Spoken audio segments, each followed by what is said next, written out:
Okay, I'm at the Scenic Caves. I'm at the suspension bridge. And you start out with this nice little fountain here in a pond. Looks nice and serene. And then, oh yeah, there's the suspension bridge.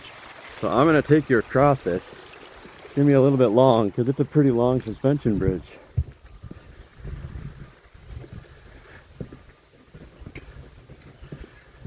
There's definitely a little bit of a bounce to it.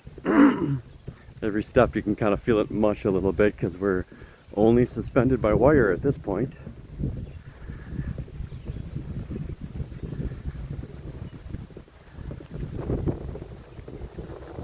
Probably about a third of the way across right now. The view's starting to get a little better.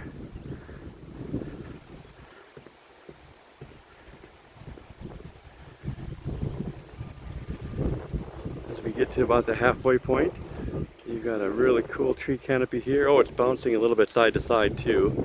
That's cool. Really cool over the water over there.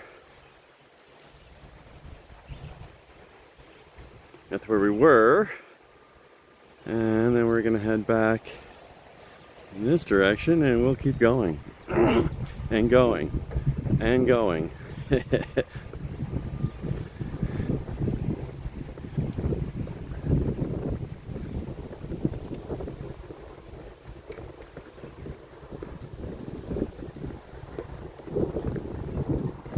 Now it's getting easier. We're almost done. Interesting, it gets more bouncy near the end. Little sign telling us nice and strong. And here we are at the end in another lovely little area with a viewing platform and such. Hope you enjoyed.